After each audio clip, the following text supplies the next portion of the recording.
જય માતાજી ખેડૂત મિત્રો। તો જો મિત્રો અમે ડુંગળીની ખેતી કરી છે અને અત્યારે પાણી ચાલુ છે। જો મિત્રો સરસ ડુંગળી થઈ છે।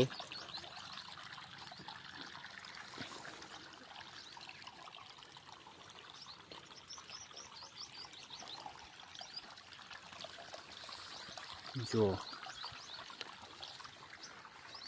બહુ જ મસ્ત ડુંગળી થઈ છે।